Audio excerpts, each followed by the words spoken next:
right. What's happening? I'm ready for some spells. Oh, I'm ready for a night of magic. Powerful magic. like Danhausen. Like multiverse magic. There you go. Welcome to the Midnight Society. I'm the cat. I'm the bat. And glad you guys are here. Thank you to those who will follow us over from our ISC Midnight Show, where we watched when we discussed See For Me.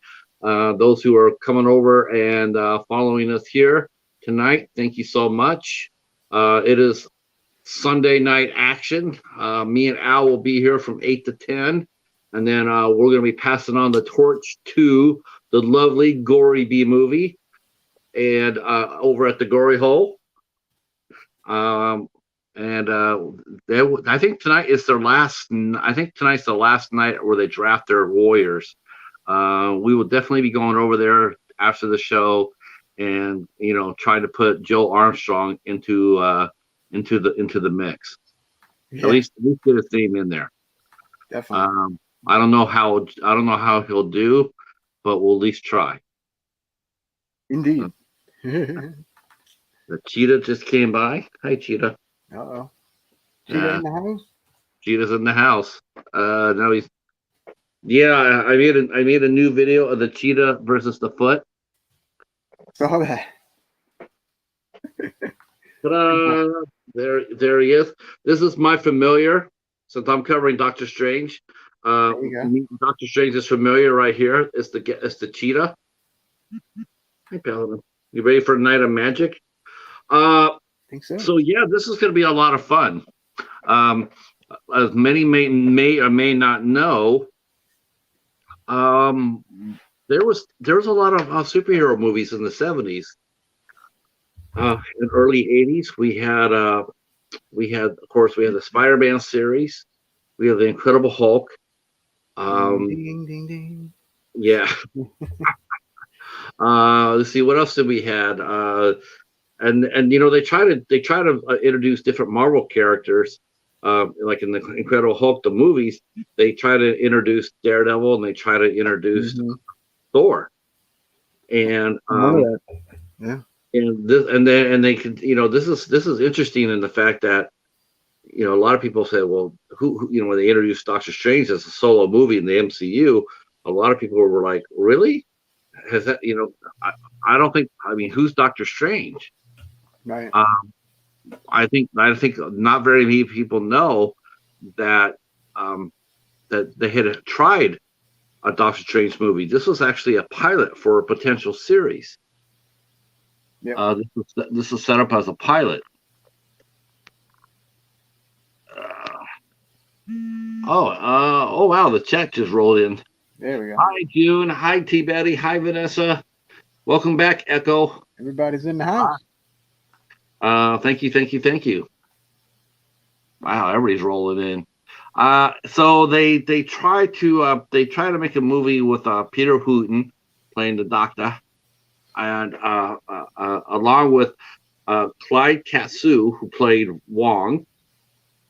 And then they faced off against Morgana Le Fay, who's played by the lovely Jessica Walters, who I said over and over again that she never looked better. Boy, she looked amazing in that movie. Hi, Betty. How are you? It's okay. Just glad you're here now. Amityville Uprising. Awesome movie. Good job, Echo. Echo's breaking away from the asylum. He's watching now he's back to watching quality music. Quality movie. I guess Dr. Mordrid, that came out in the 90s. I think 91 or 90. 92, September 92. And yeah, that's a fun movie. Now, Full Moon, you know the background of Dr. Mordrid, right? Yes, he was. It was originally supposed to be a Doctor Strange movie, correct? Right. Yeah, but they lost the rights or something. Yeah, they didn't have enough time. They couldn't get enough of a budget together to complete a whole movie, and they ran out of time. As they ran out of time before the rights reverted back to Marvel, but they still had enough movie there that they felt like they could go ahead and, you And do know, something. right. Right. I mean, and they did. They made a movie. They put it out there with Dr. Mordrid. They made a fun Um, little movie, I thought. you know what? I rewatched it today. As did I. I loved it. I loved it. Yeah, it's just a fun little movie.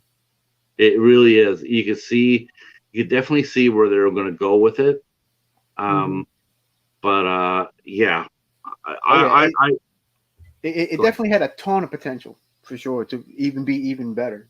That definitely. tell you the truth. When I was sitting there, I was watching this. I'm going like, if Jeffrey Combs was like, if he had, been the same age now as what he was when he made Dr. Mordrid, I dare say he would have made a fine Doctor Strange. Oh yeah. Oh, Jeffrey He Combs would. is brilliant. I love Jeffrey Combs. I think he could have easily. I mean, I think he easily could have. In fact, I still think he could actually play. There could be somewhere in the Marvel universe in the MCU that he could slide into and play a role. Oh, that would be awesome. Yeah. He's so good.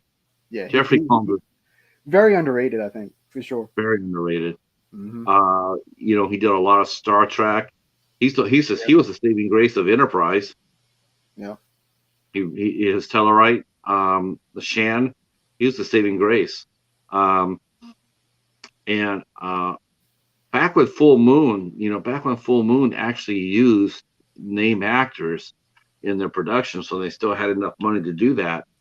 Those movies, they're always better.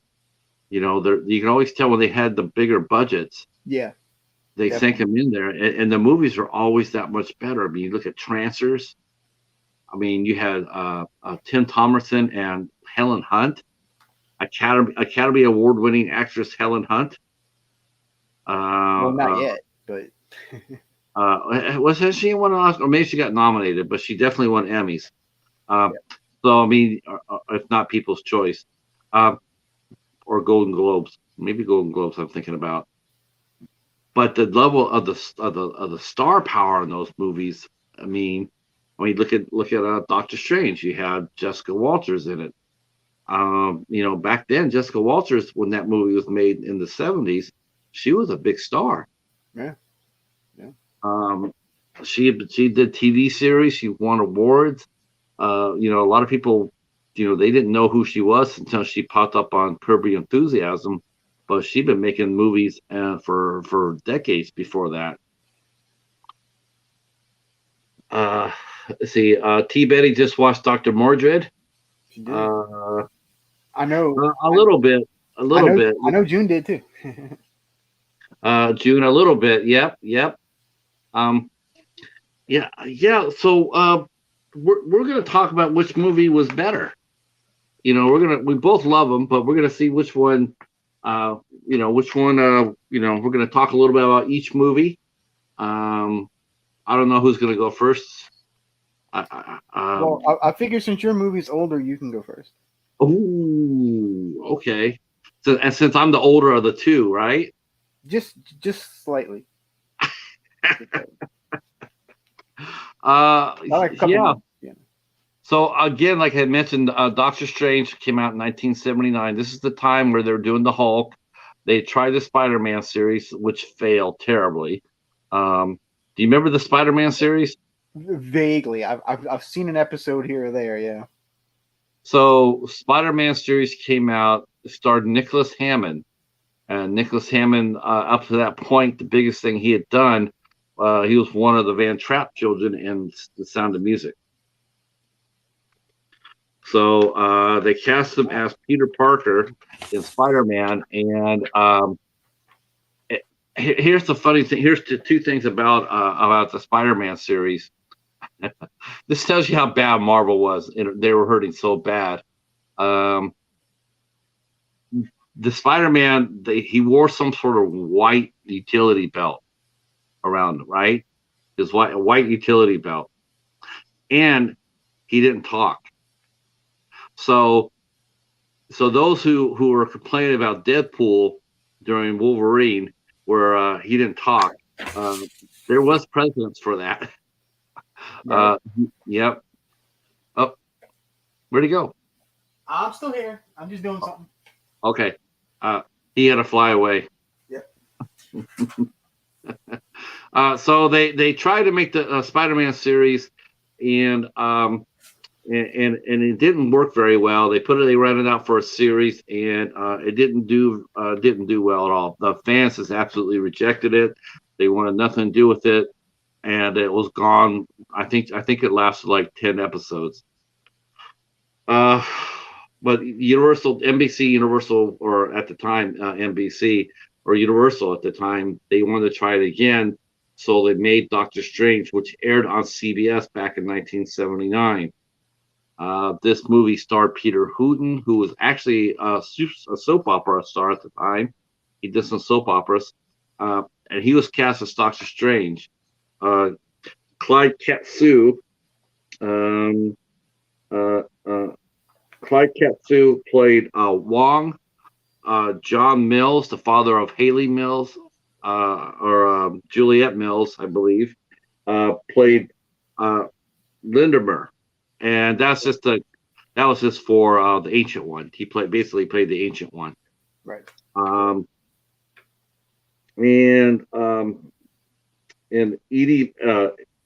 Eddie Benton, who went on to become Anne-Marie, what was her name? Anne-Marie Martin.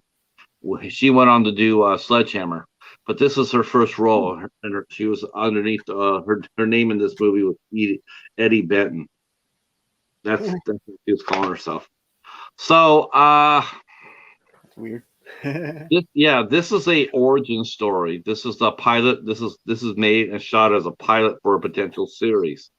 So on CBS. And so basically that's what it is. But the origin story for this movie is a lot different from the comic books. In the comic book, Stephen Strange is a young, arrogant, egotistical doctor who is only out for himself. He didn't really care, unless you were bringing the money in. He really didn't care about your ailments. He didn't work in the poor clinic. He didn't help out anybody. He was all about himself. And in the comic books, it shows him, and he has an accident where his hands are destroyed. Now they showed the same origin in the movie, but they showed him just like they did here in this movie as a decent guy. Stephen Strange was not an asshole in the Marvel MCU, nor was he in this movie. In fact, he wasn't even in an accident in this movie. So the origin story, they changed his origin story dramatically. He's a young, idealistic doctor working in New York City. He's helping out people whenever he can. If he can slip somebody an extra pill here, or an extra pillow here, or whatever, you can see he's a good guy, and the people like him a lot. So the movie opens up with a evil entity who we probably think is Dormammu. Is in cahoots with Morgana Le Fay. Morgana Le Fay, who you may remember, was from King Arthur's days. That's who he faced off against. And so Morgana Le Fay is played by Jessica Walters, and I'm going to call him Dormammu just for the hell of it. So the evil entity tells Morgan Le Fay that she can no longer go into the Earth realm anymore. She has failed him way too many times, and she begs for another chance. And so Dormammu is going to give her one last chance to prove herself to him. But she can't get to the Earth realm right now because she's being blocked by the Ancient One. But of course, he can go ahead and supersede that because he has a lot more power than that. But a limited amount of time. She's got 3 days to enter the realm and to kill the wizard, to kill the ancient one. And so if she's unable to do that, well, there'll be hell to pay. What they want to do is they want to kill the ancient one, and then when his successor comes into power, they want to see who it is so they can corrupt him and get him over on their side.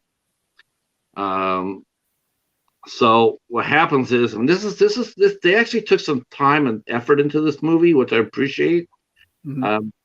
And they show Morgan Le Fay coming to Earth, and she possesses a young woman. And what's really cool right away is the fact that the woman's name is Clea, and that is anybody who's followed Doctor Strange knows that is the young woman that Doctor Strange took underneath his wing in the comic book. And she developed to be a pretty powerful sorceress. They've actually developed the character greatly as bringing her in today. In fact, I think right now in the comic world, she is the sorcerer supreme on Earth. Because I think Doctor Strange went to visit Ben Parker. Hey, Sean. Gotcha. Hey, Chadwick. Oh, I did not see you guys come in. Glad you guys are here. All right, so back to the action and adventure. So she possesses Clea Lake, and she uses her as a weapon against the Ancient One, otherwise known as the Sorcerer Supreme. They meet on a bridge, and they're talking to each other, and then the Ancient One discovers that she's possessed. And Clea ends up pushing him over the bridge to and kills him. Or that's what she thinks anyway. That's what Le Fay and Clea both think. But the ancient one has a little bit more on the stuff than that. So he gets up and he instantly heals himself. So she didn't kill him. He still has enough power to hold Morgan Le Fay off. It's a good scene, and definitely Edie Benton or Anne Marie. I forgot her name. I don't want to say it. Johnson. Martin. Anne Marie Martin. That's right. You could definitely tell she was just stunning. She's stunning. I mean, they took some care in the casting of this. I mean, she's not quite as in the comic books. They make Clea just like any other female in the comic universe. In the comic, they're always looking up to the man and always, oh, Reed, darling, oh, sweetheart, all this crappy writing in early comic books. God, it's terrible writing, man. But here they make her a lot stronger. All the women in this movie are actually pretty strong. Not bad for 79, actually, to tell you the truth. I was impressed with that. So anyway, the Ancient One goes back to the inner sanctum, and then he's met by Wong, who looks after him, and he guards the sanctum from any other outside threats.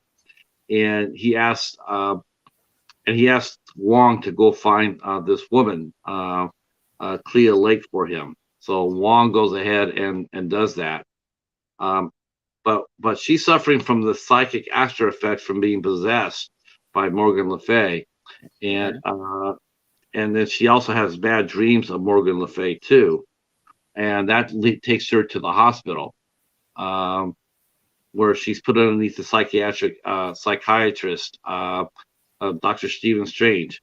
That's another change from the book, is that Dr. Strange was a surgeon, just like he is in the MCU. But in this movie, he became a psychiatrist, and again, he didn't have an accident. He's just a good doctor. He didn't go to Taipei or Kathmandu to learn magic from the Ancient One. He was just working, and he meets this woman, and he wants to help her out. So it's implied that Stephen Strange is going to has the power to be the next sorcerer, but he doesn't know it yet. He hasn't. His potential has been yet untapped. He knows things, he feels things, but he doesn't understand it. Um, so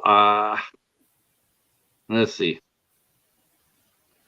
He also has what's he doesn't understand either is he's got a ring that he's had for a very long time. Not the amulet, but a ring. He's got a ring he's been wearing for a long time, but he doesn't understand that either. But he knows Doctor Strange has he has a supernatural sense of when things are going slightly sideways.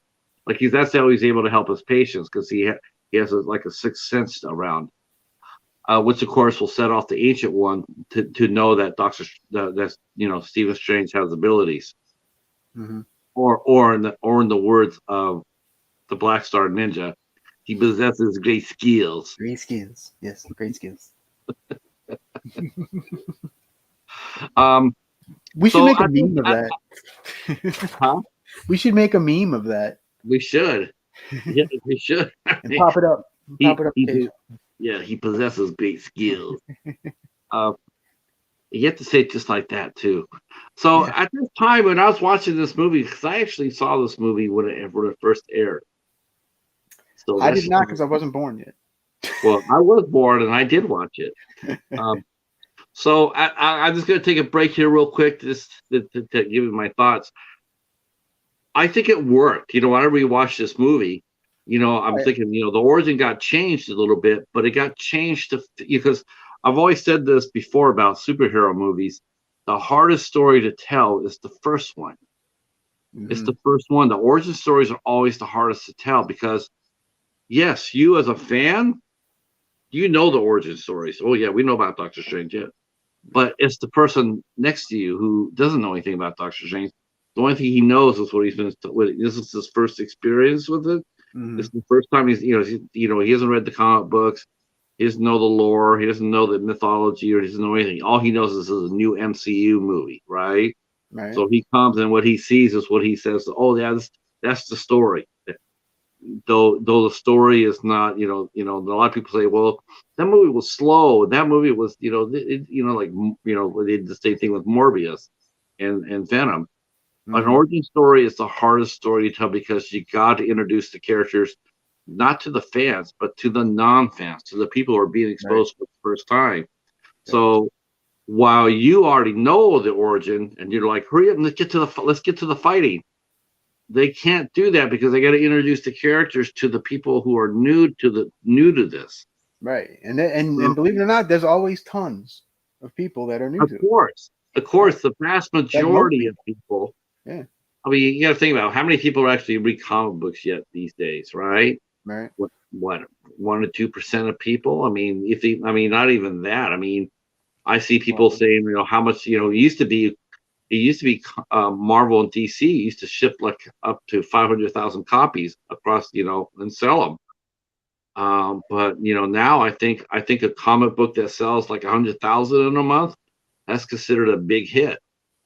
Most of the time, and you could tell this because there's a lot of comic book series that come out and they get canceled within 12 episodes or 12 issues. It's just really, really hard to sell a comic book, especially when they're being sold for like $5 or $6. Back when I collected comic books, they were 25 cents. I could give me $5. I could go down to the local newsstand and come back with a stack of books like that and be happy. Yeah. Now that would even get me inside the bookstore. Yeah, right. In today's world. Yeah. Yeah. See, I remember. See, when I first started, I want to say they were like $1.50 or so. Yeah. Wow. Back in the day. Yeah, it was 25 cents, and then it went to 35 cents, and then it went to 50, then 60, and then 75, and then $1. Yeah. So I mean, they did try to keep it affordable, but I mean, now they're what, $5 a pop or something. Yeah. Comic books now, I mean, it's just like it's almost to the point where I think that a lot of times the kid will sit there and say, I'm going to go to the comic book shop, and the comic book shop, they see a comic book they want, and I have a feeling like the parents are standing right behind them, and they're waiting for them to finish reading the book. And as soon as they finish reading it, the parents are reaching over, snagging the book, and putting it in plastic. Putting it in, get that ranking. Like what grade is it? That sort of thing. So the origin story is tough, but for this movie, I think they did a great job so far. From what I remember, now it's been a long time since I have seen this. It's been a minute, but I do remember really enjoying it, and I thought it was really well done. Yeah, it was. I mean, even though we'll get to that too, but even they didn't have that many of them. They didn't have that much fights in them, but they still had enough to to whet your appetite. Like you could see the potential of where this could go, and I liked it. I liked it a lot. Yeah. I liked the idea they did not make him an asshole. I like the fact that they made him into a good guy. Because I think he could have risked the alienation of the audience if he would have made the comic book Stephen Strange, which they didn't do in the MCU either. They made him into a good guy. He wasn't. Yeah. He was. And you can also say the same with Mordrid, who we'll get to later. Right. So anyway, the Ancient One contacts Doctor Strange at the hospital, and he basically says that Clea needs more help than what modern medicine can do. Modern medicine cannot help her. She needs supernatural help, otherwise she'll die. She'll die. So Strange talks to the Ancient One a little bit, takes his card, and then as he's putting the card away, he notices that the card has the same symbol as his ring. He has his signet ring that he's wearing has the same symbol as the card the Ancient One gives him. And of course, that creates a lot of curiosity for him. And then this is probably the only thing that I thought was a little off is when they show that Morgan Le Fay possesses a cat, and then tries to enter the Ancient One's inner sanctum. For one thing, no self-respecting cat is going to go be waylaid by a beautiful girl. It's just not going to happen. Oh, hold on. Unless it's Garfield or something. The Cheetah's telling me I'm full of shit. That if Jessica Walters possessed him, he would just do whatever she said. Thanks a lot, Paladin. If Jessica Walter hypnotized me, what else? Yeah, I guess. Yeah, I mean, yeah. Well, okay, so I guess she can possess a cat. I guess that could happen. Damn, Cheetah. Okay, so. Now the reason why she can't enter is because she can't enter in her corporeal form is because they have defenses set up around it, mystical defenses, to stop her from coming in the sanctum. Because she's not welcome. It's almost like the vampire thing. It's like she can't go in because she's not invited, but she comes in as a cat. They'll let a cat come in, and so once she's able to come inside the sanctum, then she can do her. So. Who knows? Maybe Morgan Le Fay has a drop or two of bat blood in her. Who's to say? Just saying. But unfortunately, even possessed as a cat, the defenses are too strong, and she's unable to get inside the sanctum. Meanwhile, at the hospital, the Doctor Strange's boss, the department head, is taking a hand in the case, and he sedates Clea against Doctor Strange's instructions, and she appears to slip into a coma, for which Doctor Strange is unable to revive her. He can't wake her up. It's not working. Modern medicine's not working. So of course, Doctor Strange, he only has one alternative. That's he has to go see the Ancient One, and Morgan Le Fay has a chance to kill Doctor Strange, but for some strange reason, she doesn't. She's like, yeah, I could kill his ass, but she doesn't. For some strange reason, pun intended. Oh my God! Did you just do that? I did. Oh, brother. So the ancient one tells Doctor Strange that his ignorance to the supernatural has actually saved his life. It's a form of protection because if he has shown his ability sooner, he probably would have been killed sooner because before he learned how to defend himself. Um, and and um, And so he basically does the Matrix question. He gives Doctor Strange a option. Do you want to know the truth, or do you want to stay in the Matrix? I mean, you want to stay ignorant. I said the Matrix. Um, and of course, Doctor Strange, he says, "I'll take the blue pill." So that's basically he wants to know the truth. And the Ancient One says that he knows about how Doctor Strange's parents had died when he was 18. He says that Strange is special. He has special abilities, possesses great skills. Last time I say that. And that his parents died protecting him. Damn, that's some Harry Potter shit right there. Right. There's the Harry Potter thing coming up later, too. J.K. Rowling steal this from Doctor Strange 79? Did she steal Harry Potter from Doctor Strange 79? It's very possible. It's very possible. It sounds like it. Mm-hmm. He says there's different realms. In other words, multiverses. Oh, hell yeah, that's right. There you go. He says there are other realms or multiverses, and that Clea is trapped in them, and only Strange can save her. So Doctor Strange is dispatched to the astral plane. Of course, we saw that in the Doctor Strange movie where the Ancient One hit Stephen Strange out of his body, and also the Hulk did.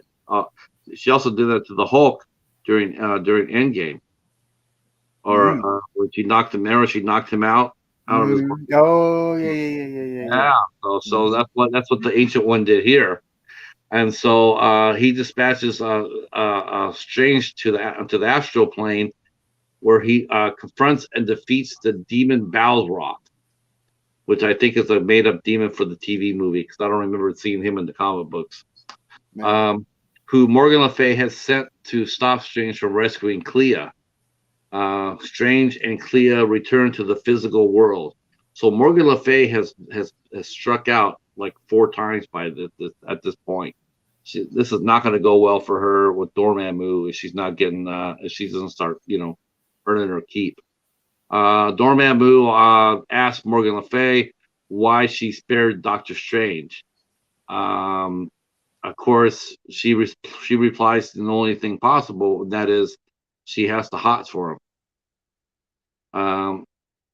She confesses to being attracted to Doctor Strange, and Dormammu threatens to make her suffer forever as an elderly woman, and so he shows her true age, and of course, that she looks like an old crone instead of the beautiful Jessica Walters, and of course, she doesn't want to do that, so she begs for another chance, so she will not fail the next time. So, anyways, Doctor Strange checks on Clea, and those two actually agree to have din together. That's a nice thing, save your life in an astral plane, come back, do dinner, smooth. He goes to see the Ancient One and rejects the reality of magic. So he decides that okay, he got Clea back, but now that he's going to turn around and spurn magic. He doesn't want anything to do with it. And so he leaves, but as he's leaving, he lets the possessed cat come into the house.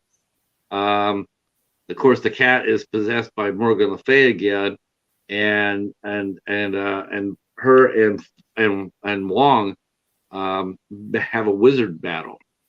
Now we'll stop right here and talk a little bit about that, because I liked the fight. I thought the fight was okay for what it was at the time that they had this movie. I thought they did a nice job with that. I mean, they had they show some good effects. They show the like spells coming out of the hands. I mean, and of course, what made it really cool though was the fact that Wong was dressed in some fine 70s, finer, some clothes. He looked like he was pimping for the 70s. And Right. and he sold the fight. Both I mean, Clyde Katsu was in his 50s at this time. Jessica Walter was 37 at this time. I thought they did a really good job at acting in this movie. I was really impressed because they gave it their all. They didn't camp it out. There's no camp here. They took it seriously. There's no one-liners, no really bad one-liners like, I'll put a spell on you, or none of that. Yeah. Not that I remember. The fight was short, but it was intense. Mm-hmm. And I found myself like, this is what I really liked about it. It's like, I remember the first time they fought, there they go, they're battling, and there's Wong tossing spells and LaFay, and it was like cool. It was so cool to see that at 15. It was do the math, right? Nice. So I actually liked the fight a lot, and I liked the energy they put into this. They didn't, because a lot of these movies, it's very easy just to phone it in. I mean, think about it. Back in the 70s, your agent calls you, says, "Oh yeah, they want you to do this Doctor Strange movie." You're thinking to yourself, well, either you're gonna have to pay me a lot of money, or I'm gonna go in there and I'm just gonna camp it up. I'm just gonna be Catwoman. I'm gonna be Julie Newmar or whatever. But they didn't. They didn't. Right. Meow. Yes, Jim, that's absolutely right. This movie was a TV pilot. Yes. Yeah.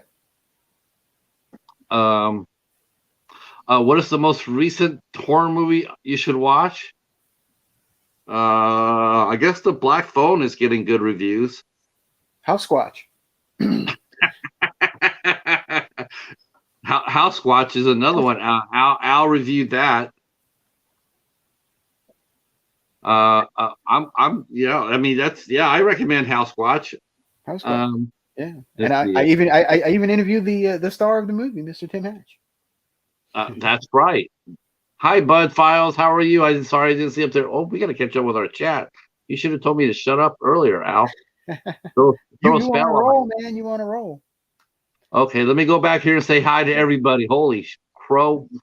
All right, the monkey has a question. We're gonna get a key word here. Like whenever you say like holy Batman, that means for me to shut my mouth. Thanks for coming to Jim. And let's see. Yep, always glad to see you here. Hi, Monkey. Let's see. Monkey has a question for the both of you. Do you both feel America Chavez is a more likable Marvel character than Kate Bishop? Which character did you like more? I have not seen America Chavez act. I have seen Haley Stanford act. I do like Haley Stanford a lot.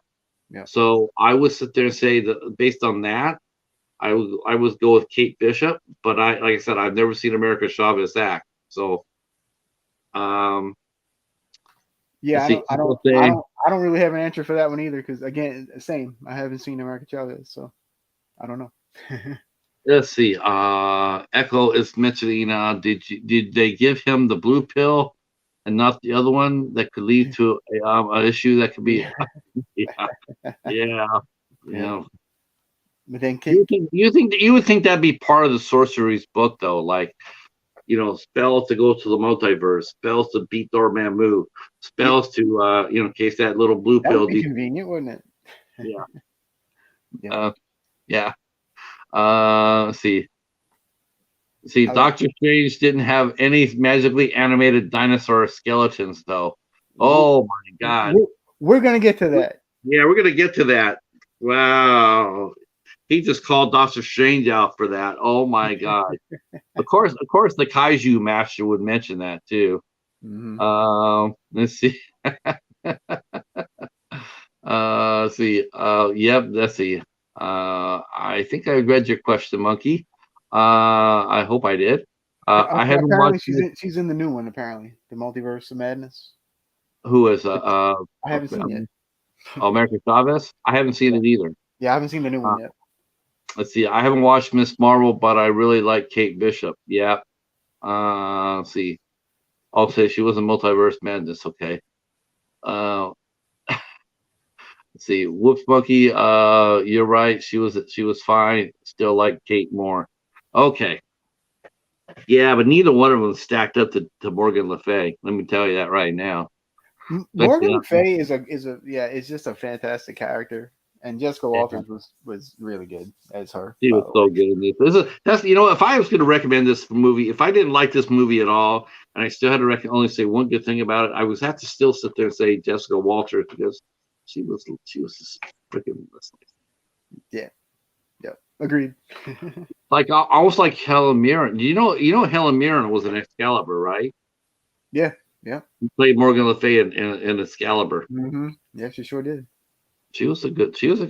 Wow, It's been so long since I've seen that too. Jeez. Wow, that'd be a tough one. Who would you take as a Morgan Le Fay? Would you take Helen Mirren or would you take Jessica Walter? Who? Yeah, I don't know. I would have to think about that. Can we just call them Wonder Twins and keep them both? You should do a poll. Oh yeah, let's do that. I don't know how many people. Yeah. Okay, hold on here.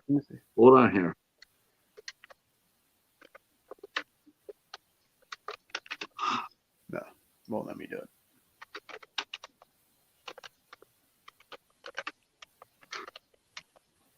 I just hope people remember who Jessica Walter is because she because I know a lot of people know who Helen Mirren was. Yeah. Well, Monkey, I don't think that's possible. I believe she passed away about a year or two ago. Yeah. Yeah.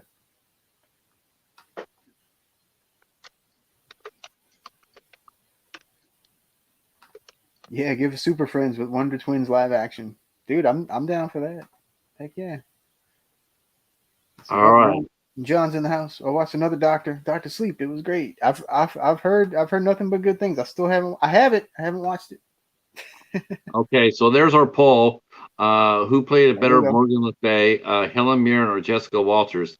And before you answer that blindly, please take a minute and go look at them on the tube. Just real quick. There's clips on, I'm sure, and then come back and answer the poll. That'd be awesome. They had a Wonder Twins project that was in the works that just got canceled. Yeah, they probably couldn't figure out who's going to play Bleep or whatever the. All right, so meanwhile, we're back from our intermission and we'll go back to Doctor Strange here. Morgan Le Fay and Wong battle have a sorcery battle, and it looks like not only Wong loses, but it looks like he buys the farm. So this is not good. And then Morgan Le Fay, she also defeats the Ancient One. But she is unable to kill him in this mortal world. So she summons another demon to do her dirty work and to transport the Ancient One to the demon realms, where probably where Dormammu or Malborgia. Ooh, I like that, Malborgia. All right, that's a name right there. That's right. Does anybody know where that name came from besides the bat? Let's see. Where did Malborgia come from? Anybody in the chat? Anybody in the chat? Oh, come on. Malborgia. Man, I'll be sort of heartbroken if no one knows where he came from. It might not. Oh my God. Oh my God. We might have to talk about that movie. That's both horror and superhero. Mm-hmm. Oh my God! Well, let me know if someone gets it. I'm heartbroken. No one knows who Malborgia is. Okay, all right. So of course, did someone get it? No, not yet. Okay.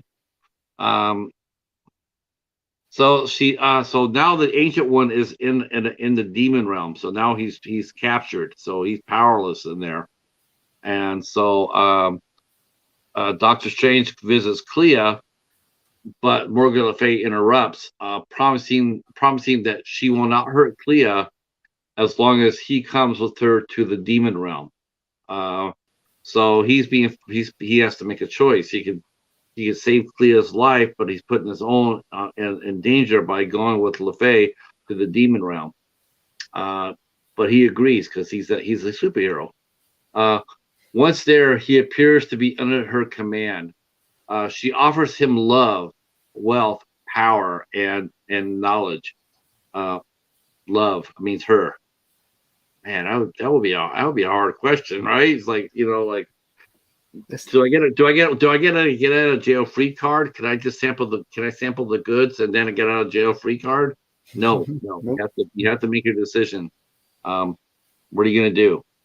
She attempts to seduce him, and we'll find out why that didn't work in a minute, because there is a reason why that did not work on Doctor Strange.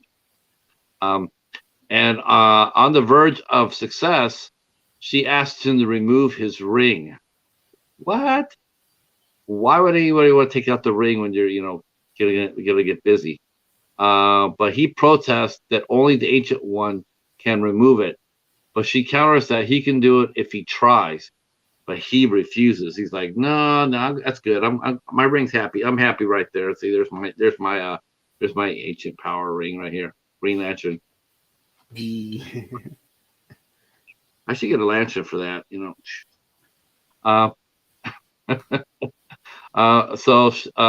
then he refuses, defying Morgan.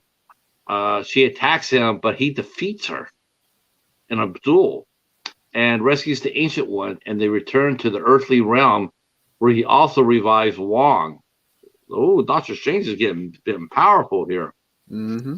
The evil entity, also known as Dormammu, transforms in retaliation that Morgan Le Fay has failed yet again. He transformed her into an old hag. So she's looking at the water and seeing her out. She looks like she's like 200 years old, or Melania Trump on a bad day, on a good day. I'm sorry, I don't know where that came from, Al. I'm sorry. Oh Lord. Woo, yo, okay. Okay, so the Ancient One explains to Doctor Strange that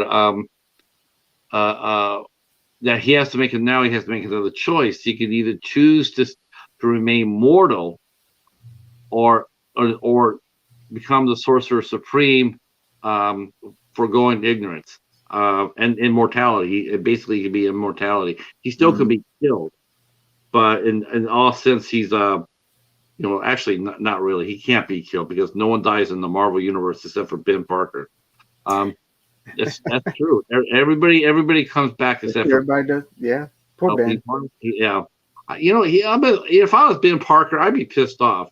Here you are, you're taking a dirt nap, and you're watching everybody else get killed and rest for a little bit, and they get called back to Earth. It's like, what about me? What about Ben? Okay. Yeah. So, so Doctor Strange has to give up for ignorance, and he can't be a father. He cannot have kids, and a painless death. That's all he can get. That's all he can promise him. He can promise him he won't be ignorant. He'll have knowledge. He can't have offspring, and when he dies, it won't hurt. That's all right. That's a good thing. So Doctor Strange says, "Okay, I'll do that. I'll protect humanity." And the Ancient One transfer his power to Doctor Strange. The Ancient One passes out. Wong then warns him that while he now has the Ancient One's powers, he does not yet have the knowledge or the wisdom to use them correctly. So that's what Wong's going to be there to help him with that. And that if Strange is not extremely careful, he can harm himself or others. Doctor Strange then takes care of the Ancient One and puts him to bed to recover. So the fact that he transferred all his power to Doctor Strange, it's signaling that the Ancient One's time is almost over. He still has a little bit of a role to play in Doctor Strange's development, but for all sense of purposes, he's not going to be here for very much longer. and so he has a very short window to teach Strange about how being a sorcerer. So then Doctor Strange is then shown at the hospital where many patients have been discharged. Well, I think that's a good thing. He meets up with Clea, who seems to have no memory of what had happened other than a bad dream. So yeah. So she seems to have survived her ordeal. But then they notice one thing. They notice that Morgan Le Fay, when we last saw, was staring at her 200, looking like, okay, yeah. Okay, so looking like a 200-year-old hag. Well, guess what? She's back. She's shown on TV young again, posing as a self-help guru. So that sort of implied that Morgan Le Fay would be a recurring villain. Mm-hmm. Unlike the MCU, who loves to fucking kill off all the bad guys. Got a bad guy here, the Green Goblin, we'll kill him. Hobgoblin, kill him. We'll kill everybody. Dr. Octopus, we'll kill him. What about Mysterio? You can't kill him. He's dead. Whatever. Screw it. Yeah. We're gonna, the Vulture. Well, we didn't kill the Vulture. Okay, well, that's all right. So we do have one guest, by the way. What? We do have one guest. Yes. Okay. About Malbolgia. Oh, someone who? All right. Who got it? Well, it's sorta. Okay. John got it. Well, sorta, kind of, sorta. Let's see let's go see what John said. I want to see what John said. Huh? It's on the screen. Let's see. I watched the Doctor this week. Doctor Sleep was good. Let's see. Look at the screen. Oh, look at the screen. Bond. Hell yeah. All right. Well, that's because John is mighty. However, there is actually more to it than that. But where did he get it from Spawn? Where Malbolgia's power? No, the character. That was from Todd McFarlane. Right. But he got it from somebody. Oh, the power of Spawn. No. The Malbolgia's from Dante's Inferno. Oh, okay. Yeah. Oh, you're talking about Malbolgia's origin. Yeah. Yeah. Because he's on the. I think he controls the seventh. Was it the seventh? I think it's the eighth ring of hell. Eighth ring of hell. Yep. That Todd McFarlane. I love that character. Oh yeah. Oh, Spawn. Yeah, Spawn's awesome. Spawn. That whole thing was Spawn's just great. Man, we got to talk about Spawn. We got to cover Spawn. Spawn's we could do that. Maybe everybody likes our battle of two doctors here. So we see that Morgan Le Fay is going to be a recurring villainess. So going forward, it's establishing the mythology for a potential series. Like, okay, so we might see her again. Now we don't know if that would have been a regular thing or she would have just been like, villain of the week, villain of the season. Who knows? Right. But we do know that she was going to be there. Personally, I just don't see Jessica Walters continuing in the role. I think it probably would have been recast. Yeah, I think so too. So Clea fails to recognize her. Doctor Strange agrees to meet Leah later, and the film closes with him playing a trick on a cheap magician who's trying to rip off people. So Doctor Strange went over there and showed him some real magic. Turning the flowers, he was trying to scam money. And so Doctor Strange made the flowers. The magician was trying to make a dove come out of his flowers, and Doctor Strange just made flowers, true flowers. All right, so that's the end of Doctor Strange. But we still got to talk a little bit about this movie because they put some real thought. Like I said, they put some real thought into this. they made it with some really good casting choices, including Peter Hooten, who was coming off from a soap opera. And I mentioned earlier that there's a reason why Peter Hooten was immune to Morgan Le Fay's charms, and that is that Peter Hooten came out as gay after. Yes, he came out as gay later on in his career, and he actually didn't do that much after this movie. After this movie came out, this is like the high water of his career. Of course, we all know that Jessica Walters went on to have a successful career. She had it before this Doctor Strange. She had it afterwards, including doing that Kirby Enthusiasm and Arrested Development. Mm-hmm. Yep. Anne-Marie Martin went on to do a lot of TV, including 2 seasons of Sledgehammer. Clyde Cassou, yep. Clyde Cassou was a very much demand character actor of the day. He appeared in dozens of TV series. He always popped up. But this would have been probably his first series role. So that's a shame that didn't happen for him. Yeah. John Mills played the Ancient One. And I think he still would have kept on coming for the series. He still would have been in the series itself. I think the only one that probably would not have made it would have been Jessica Walters. Yeah. So they spent some money on this movie too. The producer Philip DeGeer was given a good budget for Doctor Strange, and it shows. It shows both in the casting choices he made and in the effects they had. There wasn't a lot of it, but for a TV show, and especially a pilot, it was a lot of money, and it showed on the screen.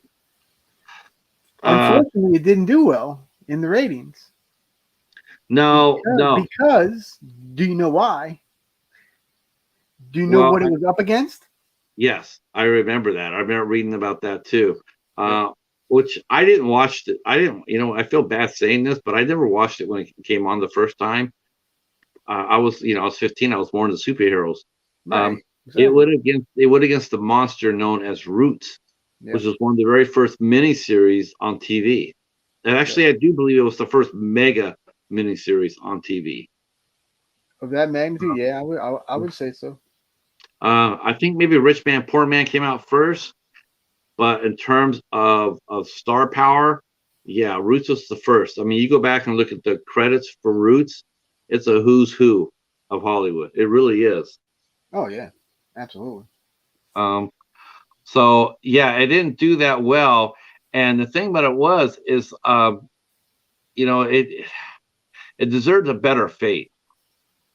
Philip DeGeer, he wrote, directed, and produced the movie. And it was shot on the sets of Universal Studios, which you could tell by what when they show the scenes of downtown or whatever. Mm-hmm. You could definitely tell it was shot on the Universal set. If you've ever been to a Universal set, you instantly know what it looks like. It got crushed in the ratings. I think it came out on CBS on a Friday night, but it was, it was a noble effort, and I think I do think that it could have had a future. It definitely was better it was definitely better than the Hulk, and it was definitely better than Spider-Man, by far. It was definitely better than that.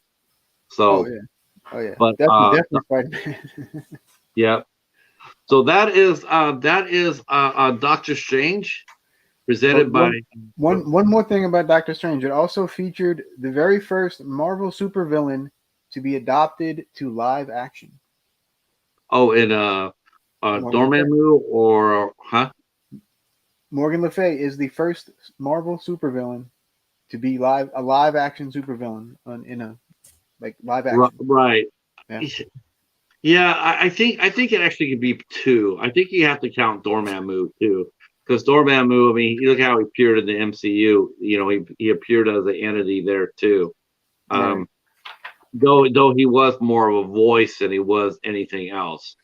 But yeah, but Morgan Le Fay, and Morgan Le Fay also is also a DC universe character, a villainess. Mm-hmm. So, so that's my presentation of Doctor Strange. We can all go Social, home now. No, I'm kidding. huh? I said we can all go home now. End broken. No, I'm kidding. All right. Yeah. Woo-hoo. So, Yeah. did anybody in the chat actually see Doctor Strange? I would like to know, because I know a couple of y'all saw Doctor Mordrid. Okay. So the monkey's commenting that O.J. Simpson was in Roots. Man, could he run? That's so. Yes, he could. Couldn't drive worth a damn, but he could definitely run. Holy shit, monkey. Oh my god. I will say this. Now I might get some hate for this, but I will have to say this.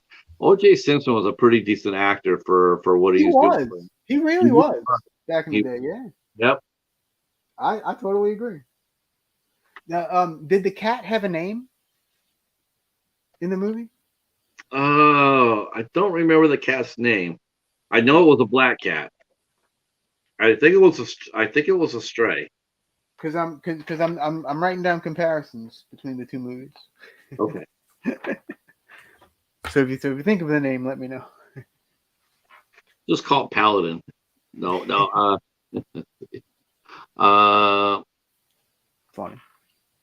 he did a running scene in one take. Oh my god. He did a lot of good movies. He did Capricorn 1, which was an excellent movie. That was a fantastic Forgot movie. he was in that. Yeah. Fantastic movie. Of course, James Brolin was in it. Sam Waterston. the Naked Gun movies. Yep, Naked Gun. Yeah, Norberg. He had a movie called Firepower with James Colburn. Yep. Ooh, I don't think I saw that one. Yeah, that was I think it was O.J. Simpson, Sophia Loren, and James Colburn. I think the three were in that Firepower. Pretty good. Yep. The only Firepower I know is a movie with Gary Daniels, and the Ultimate Warrior has a small part in it too. In like the I will crush early you. '90s. Yeah. I will beat you. Hulk Hogan. Yeah. Do my Ultimate Warrior impression. Yeah. Yeah. Oh my god, that's crazy. We are goofy. All right. Too funny. Oh, Marcus Shark is here as well. There we go. That's right. Cody's here. I would pit Mark the Shark against Morgan Le Fay because I don't see her trying to become a shark. Yeah, probably not. Like you see his thumbnail there. It's like, okay, we want you to possess that, Morgan Le Fay. Mm-hmm. Oh no. Let's see. OJ's best acting was at his trial. Oh. Oh my God. They're cutting loose today. They're letting it loose. The juice is loose. Juice is loose. The White Broncos unleashed. Let's see. He was almost cast. He was almost cast as a Terminator, but wasn't thought to be scary. Well, we both know that's a mistake. Come with me if you want to live, bro. My. Oh, Lordy. Though, he's right though, because O.J. Simpson at that point, he never really played a bad guy. It's that's why a lot of people had a hard time with when he started getting in trouble for the domestic violence, people were really shocked at that because up to that point he had shown always a an all-America persona. He had never gotten in any trouble before. Every movie that he was in, he always played the good guy. He never played a villain, I don't think. I mean, sometimes his characters died in the movie, but they're always heroic. True. So, okay, Dr. Mordrid, you're up. The doctor. All right. So who has seen Dr. Mordrid? Has anybody seen Dr. Mordrid? I know T. Betty has. I know June has. I don't know about anybody else, but yeah. All right. So yeah. So I guess let's get into Dr. Mordrid. Released in September of 1992. Directed by Albert and Charles Band. From Full Moon Entertainment. Yes, it's a full moon movie, folks. And it's written by C. Courtney Joyner, who's written a whole bunch of stuff, by the way. This, as long as it isn't Evil Bong, I'm good. I don't think he was involved in Evil Bong or the Ginger Dead Man or anything, though. Honest to God, Al, who do you know that actually watches those movies? Can you name anybody? No, I mean I saw other than one Echo. of them. I was good. Like, other than Echo, do you know anybody else that will sit down and watch that? No, not really. No, I mean they're pretty bad. Although the Ginger Dead Man, the first one's kind of funny, but hello, Georgianne Rose. How are you? Glad you're here. Welcome. Yeah, awesome. So Dr. Mordrid also had a $2 million budget. I was surprised to hear that. I didn't realize it was that much. Yeah. Boy, they spent a lot of money on that craft table. They sure did, man. They sure did. I do like the alternate title in Germany, though. In Germany, it's called Rexosaurus. That is Dr. Mordrid in Germany. Rexosaurus. Yep. Love it. So it stars Jeffrey Combs as Dr. Mordrid. Yvette, I don't know how to pronounce her last name. Nipper. Yep. As Samantha Hunt. Yep. Jay Acavone as Detective Tony Gaudio. Mm-hmm. And Brian Thompson as Cabal.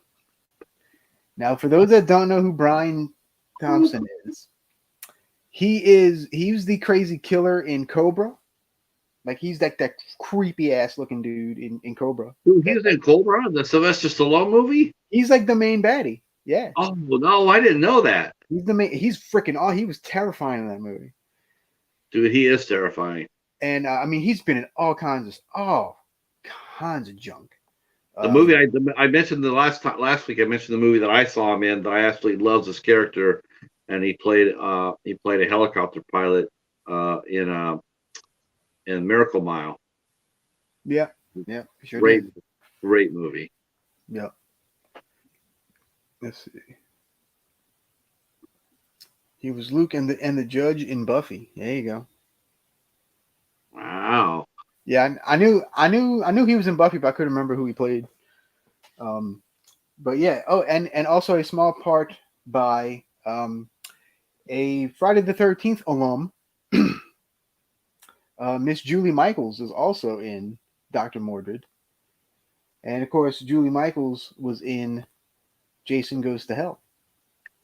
Now I have to admit, I mean, if you think about cast member, man, Dr. Mordrid, he brought a lot to the party too, you know? He did. I mean, you think about it, Peter Hooten versus Jeffrey Combs, Yvette Naper versus Anne-Marie Martin, Jessica Walters versus Julie Michaels. I mean, yowzers, you know? Yeah. I mean, and then Brian Thompson as the main baddie. Come on, yeah. You know. I mean, yeah. They like I said, Full Moon back in the day. They weren't afraid of casting of actors, of known actors. I mean, maybe they weren't really well known back then when they came out, but I mean, you see what have went on to the careers afterwards. They went on to do a lot of pretty decent projects. Yeah, Yeah, they really, and everybody was really good in this movie too. Like there wasn't like a real, I can't talk. There wasn't like a weak link or anything in this movie. There really wasn't. So we start off in space, and we have Mordrid is talking to the monitor. Now now the monitor, what we see is basically just two eyeballs, like in the middle of nothing. Just Yeah, two giant ass eyeballs. that's right. Giant ass, not giants, but That's giant right. ass.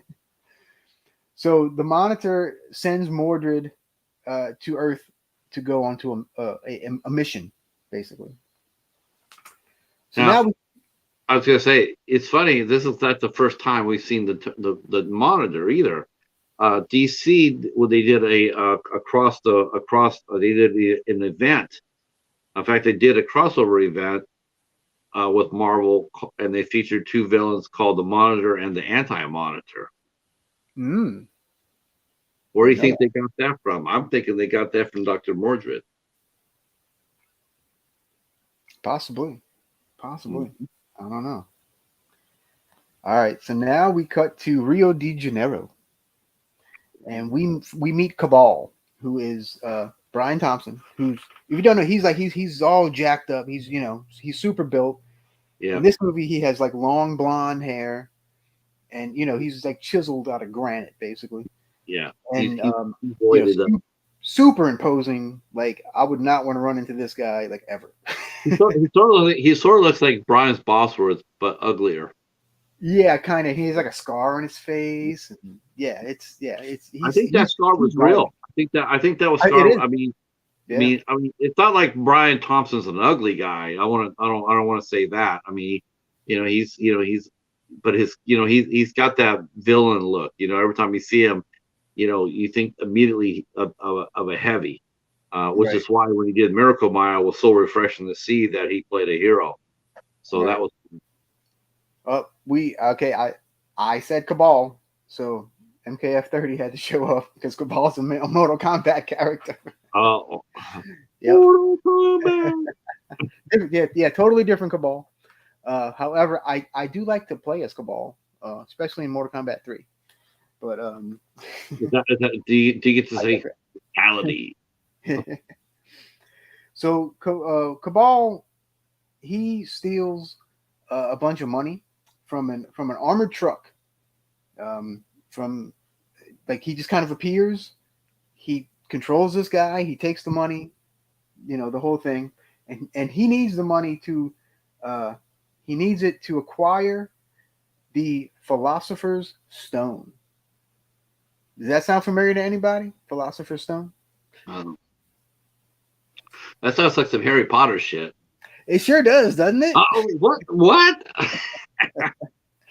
Yeah. So, Uh-oh. Miss Rowling, I think Miss Rowling was inspired by a few things here. Maybe she had a mad crush on Brian Thompson. Hey, stranger things could have I mean, happened. after all, he did have a scar, and she did put a scar in Harry Potter. Mind blown.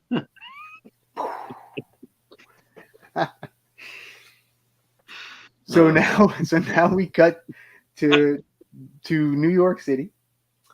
We go to an apartment building and we meet Samantha Hunt, who is a research consultant for the local police department. And we also meet Miss Dr. Mordrid, who's kind of her neighbor. He's like two doors down, like at the end of the hall. And he has, when he goes into his apartment, he has a real gigantic, lush, like library, and it's a real big thing. And he has a big surveillance area. He has like 8 or 9 TVs, Like and the back. they're all attuned to different news stations.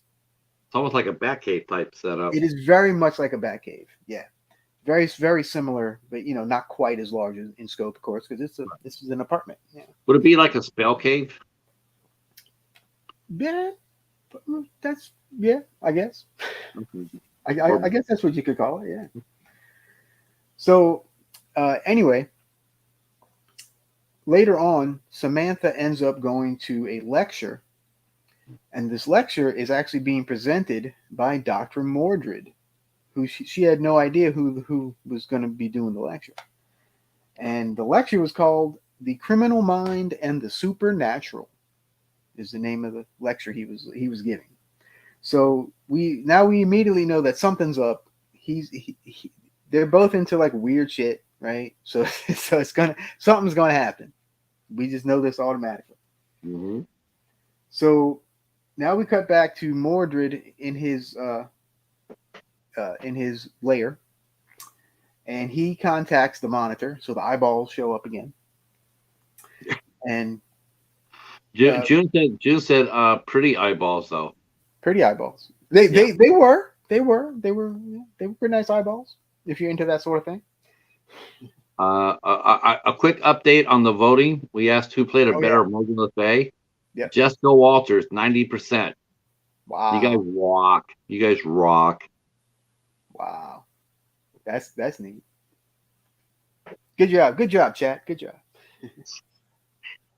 Because that's who I voted for as well. So basically Mordred is watching out for signs of Cabal, because he knows that once Cabal gets on Earth, basically, it's going down. That's kind of all we know at this point. So Mordred gets teleported to the magical dimension, where he meets a guy named Gunnar. And Gunnar is he's a blind, well, he's a guard. Yeah. And he's kind of keeping the demons under wraps. And Cabal had actually taken his eyeballs out. Yes. Yeah. This is a very eyeball heavy movie. Very, very, very. Dr. Eyeball. Dr. Eyeball, yeah, that's what it should have called. Mordred Eye. So it's actually a pretty good little makeup thing. Even like I said, it's sort of low budget. Like I said, I think the $2 million thing is wrong. I don't think they would spend $2 million on this. I really don't. But I don't know, maybe with the special effects, I don't know. But anyway, Mordred, since he's in the magic realm, he has a lot of power. So Mordred heals Gunnar, and now Gunnar can see it. His eyeballs come back, the whole deal. So it's like, that's pretty neat. When you saw the castle in the sky, though, what came up to your mind? Did you think of, when I saw that castle, the way they had it sit? I immediately thought of a Cabin in the Woods, almost. I was torn between Cabin in the Woods and House of Mystery. Yeah. I can totally see Cabin in the Woods. I can also even maybe see Amityville in space. Oh my! Oh, zoinks! Yeah. Wow. So maybe Mark Poloni is a Dr. Mordred fan. Possibly. We'll talk about Poloni later. But yeah. So now we cut back to Samantha, and she goes up to Dr. Mordred's door, his apartment door, and she touches it, and it's like super hot, like it's on fire. So she calls 911. No, so she doesn't. She pulls the fire alarm. Right. And so the fire department comes, the cops come, the whole deal. So meanwhile, Mordred's still in the magic realm. So he basically says that, yeah, it's only been a few minutes here, but it's been like a week on Earth. So I have to go back. So he comes back during all this, while all this is happening, and he actually opens the door as the fireman is about to use the axe to knock down his door, and he like catches it like this. It was I thought that was actually pretty funny. And he was like, "What's going on? I'm fine. Nothing. There's nothing to see here, kind of thing." And yeah. Oh, and also a fun fact: Mordred has a pet raven in this movie, right? Named Edgar Allan. Wow, I wonder who that could be after. And then, okay, wait, I'll give you another fun fact. Years Okay. later, Jeffrey Combs, the man who plays Dr. Mordrid, actually plays Edgar Allan Poe in the Master of Horrors episode of The Black Cat. Wow. Boom. There you go. Which is one of the best Master of Horror episodes, by the way. I love that episode. That whole series is awesome.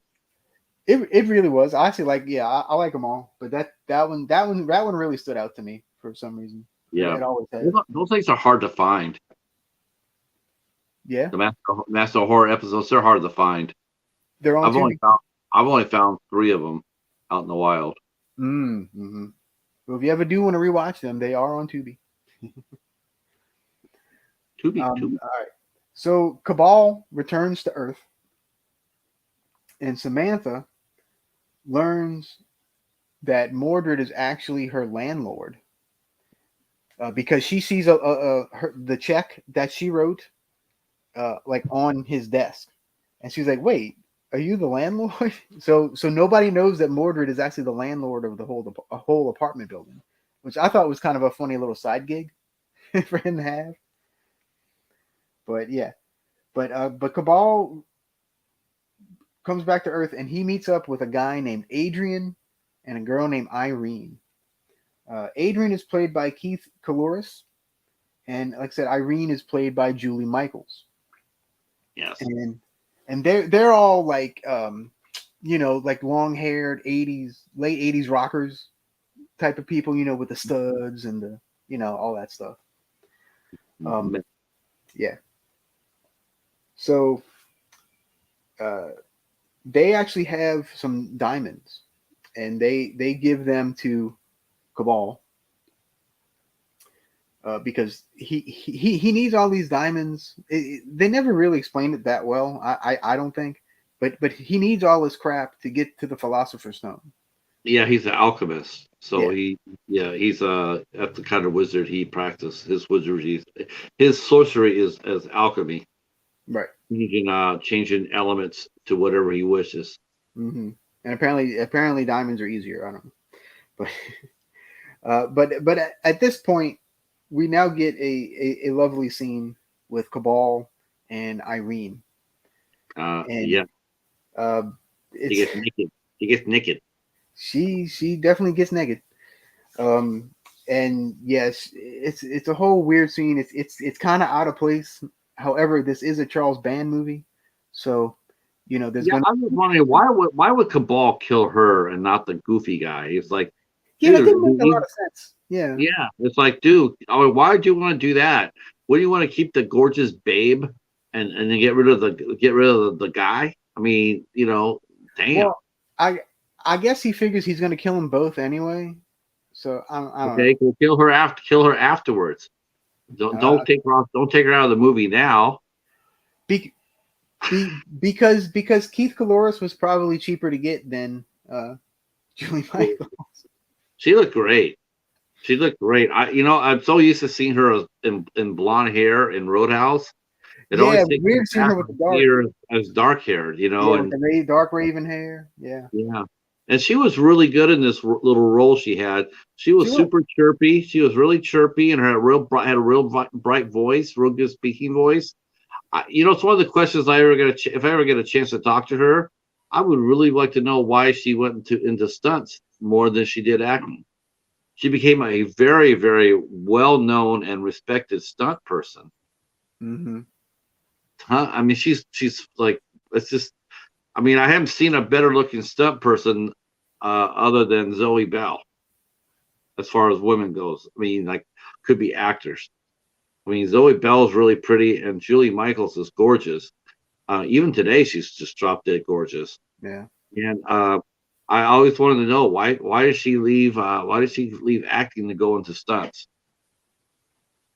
But yeah, she was good in this little role.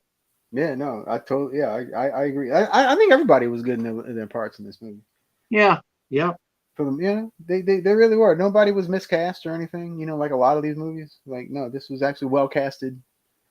All right, so let's see. So Mordrid uses crystals, and I believe they called it the crystals of Endor.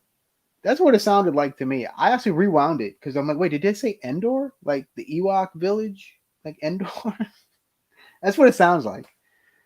Anyway, I'll just call it the crystals of Endor. I don't think that's what it is, but that's what it sounds like. Sounds good to me. Yeah. So he uses the crystals of Endor, and Cabal suddenly appears in the apartment. And Cabal basically wants to open the gates of hell and like take over the earth. Like that's his whole thing. Isn't it always so? These guys really need to start smaller, man. If you're gonna You know, be a bad guy, take over Amityville first. yeah, right? Something. Dr. Amityville. There we go. That's a new Polonium movie.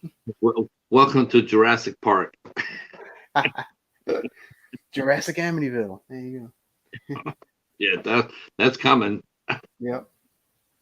All right. Then all of a sudden, Mordrid gets arrested on suspicions of homicide because of the amulet he's wearing. That's right. That matches burn marks on a victim that the police found. Which was none other than the lovely Irene. Indeed, it was. Damn it. So he gets interrogated by Detective Tony Gaudio, played by Jay Acavone, I think is, or Acavone. I don't know how he pronounces it. I think it was Jay Povolone. No, it's whatever. Anyway, yeah, he was on some show. I forgot. My mom told me what show he was on. I forgot what show it was. But anyway, so there's a big interrogation scene, and then Sam is around, and she convinces the cop to be able to go talk to Mordrid in the interrogation room. So she kind of gets up in there, and she reveals. Mordrid reveals basically his entire mission to Sam. And so she's like, okay, well, I'm going to help you do all this craziness and fight Cabal and, all that stuff. So meanwhile, the cops arrest Adrian, who's the long-haired guy that's helping Cabal. Oh, Adrian. Now Adrian was also made temporarily invincible by Cabal. So no matter what they do to him, they can't really hurt him. So I was like, okay, well that's actually an interesting little twist. Oh, there we go. My mom's on it. He was on Beauty and the Beast. That's what it was. The Beauty and the Beast show with Ron Perlman. Yeah. Yeah. Thanks, Mom. So Sam goes and gets the amulet back from the guy that's doing the research on it, and she uses it basically to break Mordrid out of the police station. Because what the amulet does, it like freezes time basically, so they can like freeze somebody and then like go, and then like they'll snap out of it once they're gone, kind of thing. So yeah, it's a nice little thing. So again, kind of like the Time Turner in Harry Potter. Just saying. I mean, not exactly, but it's a similar type of thing. You know what I mean? Right. So Cabal needs this Philosopher's Stone. Speaking of Harry Potter, it's the last piece he needs to like fulfill his destiny kind of thing and take over the world. And it's located at the Cosmopolitan Museum. And once Mordrid and Sam escape the police station, they're across town from where the museum is. So it's like an hour away, basically. So Mordrid can basically teleport. So I guess that's what you'd call it. Like over there. But he has to like lay down in like the park.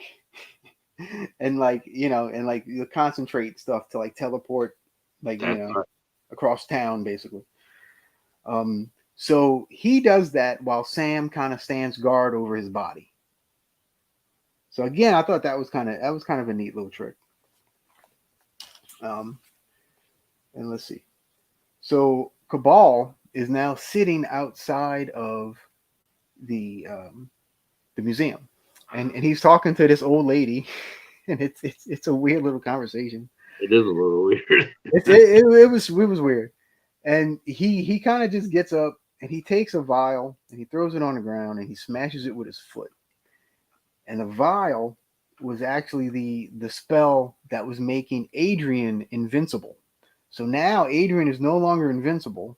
He doesn't know it yet. Yeah, but yeah. So I mean, I get it, but I don't know. I thought it was kind of petty, but yeah. I mean, I can understand. I mean, both Irene and Adrian.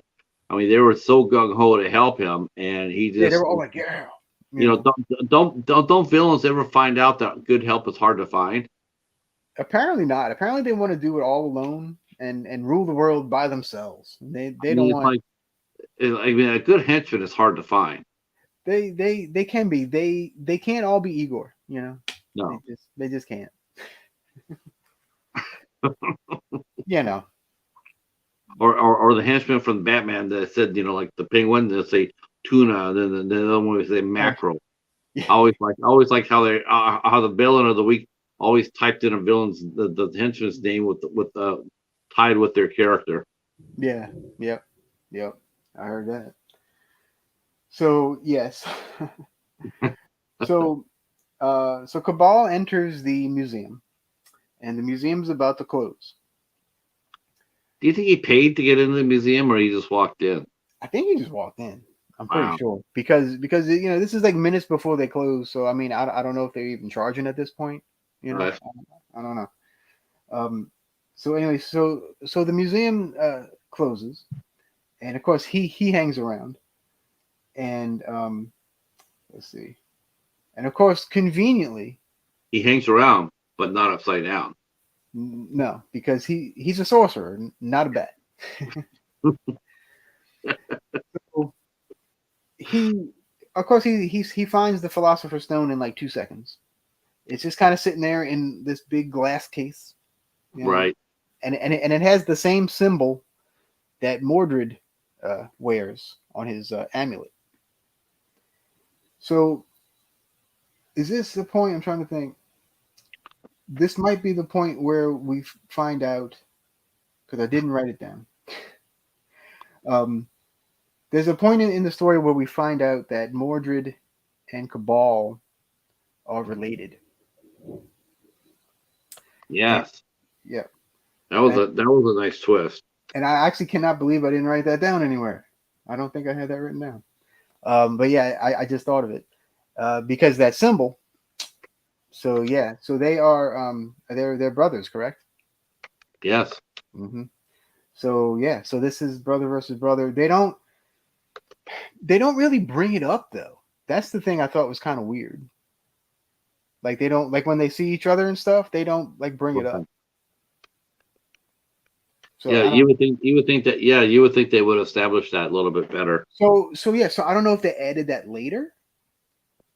Possibly. Well, yeah, we'll talk. We'll definitely talk about this movie because I mean the movie is there's so many things that's so obvious what's going on with this movie as far as how it was filmed and whatnot.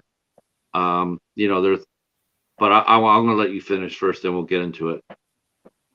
Echo says he'd be a henchman, but the henchman medical plan is really bad.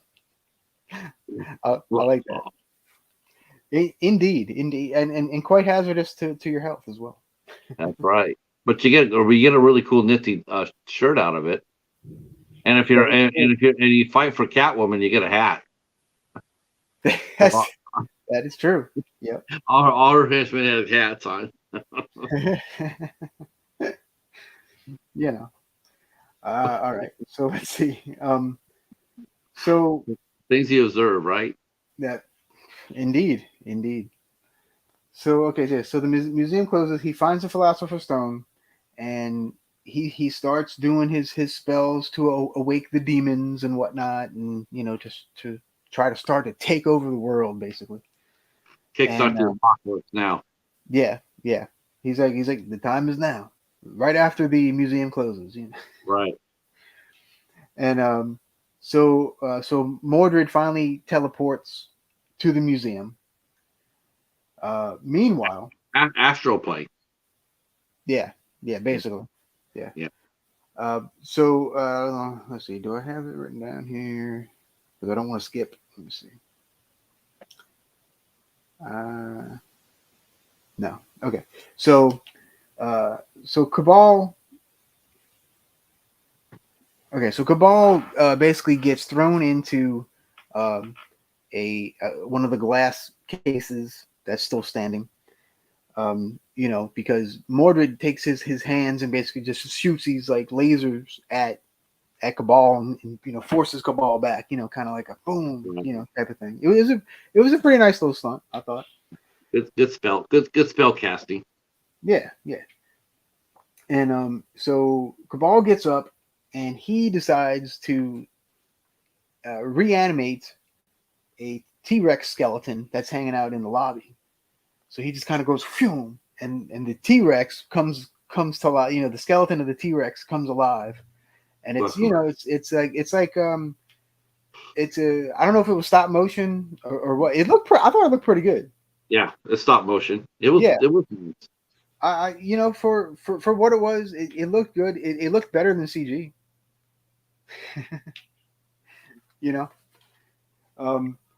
But yeah, so the T-Rex goes and the guards from the museum run in and they start shooting at the skeleton of the T-Rex.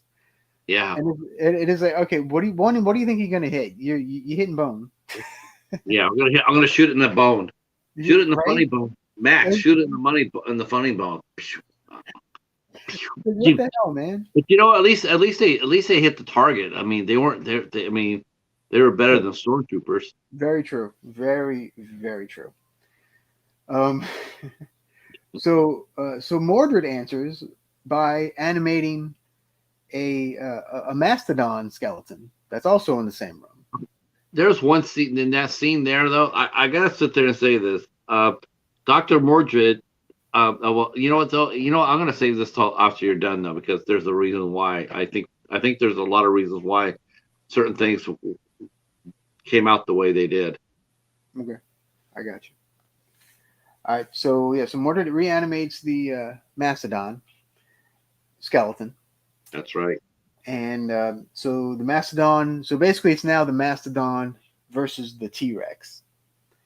And they kind of have a little bit of a fight, and the mastodon wins, basically.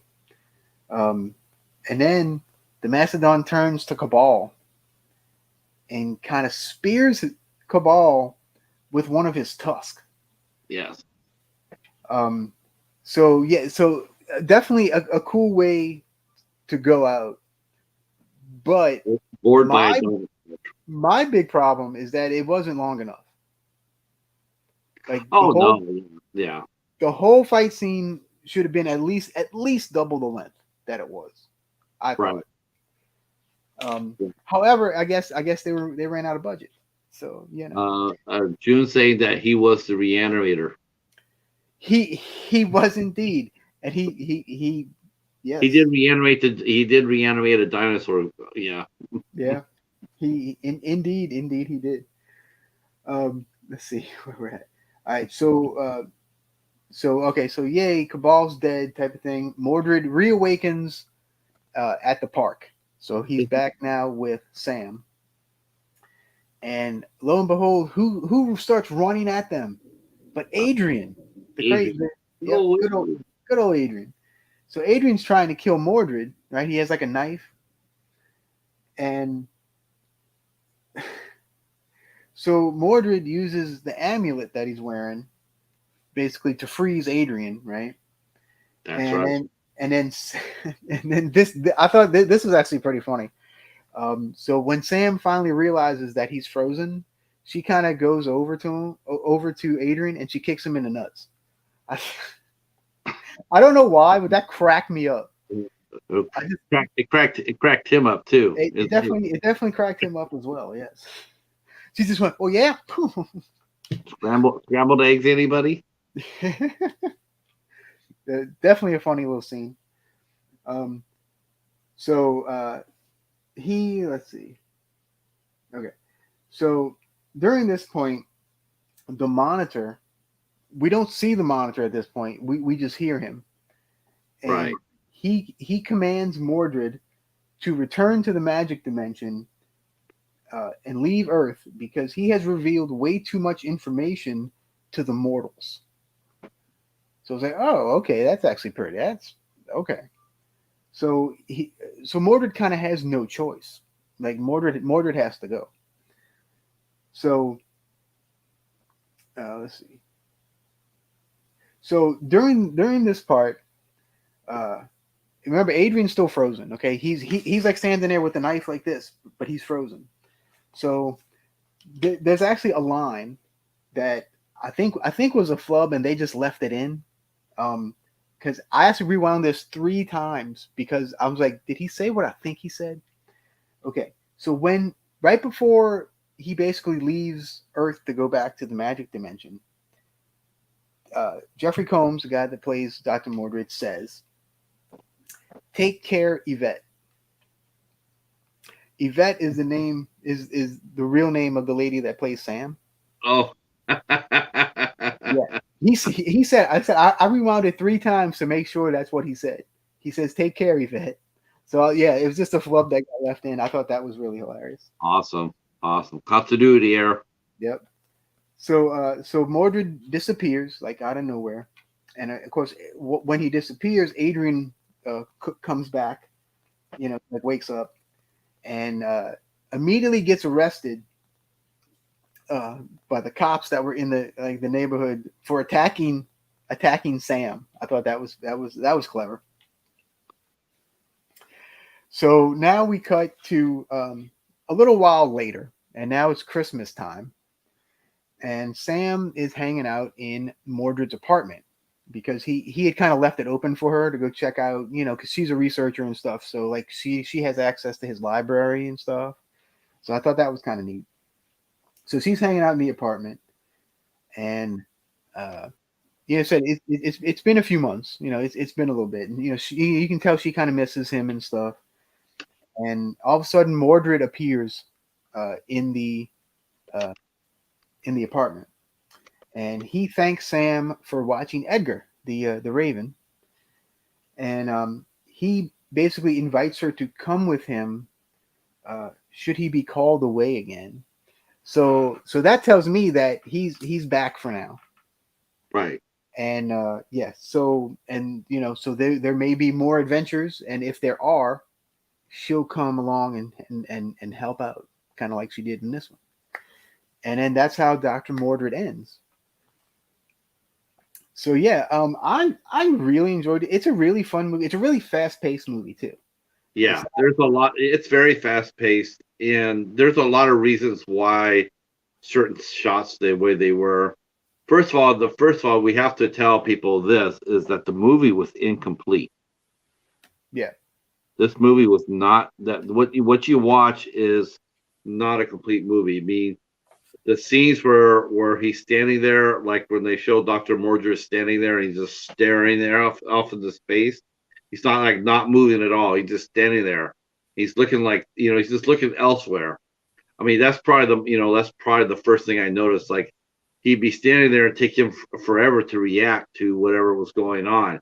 But that was because the way the movie was cut. It was like there were certain scenes that you're waiting for to be put in that just weren't. They say they had a $2 million budget for this movie. I don't think they might have had a $2 million budget for the movie. They didn't spend it at all. They didn't spend it on the movie though, because the movie was incomplete. Yeah, it definitely is. Yeah. They gambled. They bought the rights to Doctor Strange. That was probably toward the end of the 80s. Was probably right when Marvel was desperate. Marvel was trying. They were selling off all these assets to everybody. Selling the rights to their characters, and I don't know how much they got for this one. I'm not sure because this is supposed to be a Doctor Strange movie. And like I said, they did cast Jeffrey Combs as Doctor Strange, but they lost the rights to it. So, but they had enough shot. But again, you can see where it was incomplete. That's why some of the dialogue is really stilted. Why some of the action scenes were really short. They weren't short on purpose. They were just short because they didn't have the money for it. I don't think they had $2 million. I don't think they had $2 million by half. I think they had a much smaller budget. I think it's probably under less, maybe 500,000. Probably the majority. Probably the majority of that would probably be on the reanimation and building the sets. You could definitely tell. You could definitely see the comparisons between Doctor Strange and Dr. Mordrid. They each have the amulet, and they each have they have that Men in Black ability to freeze out time. They had a femme fatale, Clea and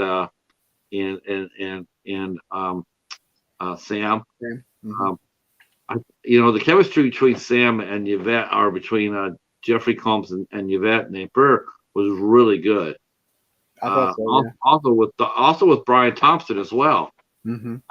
If you sit there and you watch the movie, like the fight scenes, they weren't bad. I like the scene where Dr. Mordrid is he's weaponizing him. He's gathering strength, and he grabs those mystical knives, and he puts them inside himself, so he could throw them later. I thought that was a really cool touch. Yeah, I like that a lot. I really can't fault this movie at all, because I know that it was incomplete. I mean, if you go in there and don't know that, you're going to be a little bit upset, because it's like this movie's really uneven and it's really bumpy. But it's only 70 minutes long. There's probably about another 30 minutes that they could have added to it, and they probably intended to add it to it. And they were probably effect shots. They just didn't do it. They ran out of money. They ran out of money. They ran out of time. And it's a shame, because for what it is, it's a really good, fun movie. So if they would have completed it, I don't know. I don't know if it would have been better or worse. Honestly, I don't know, because I know sometimes Charles Band can go a little overboard. Yeah, so, I don't know.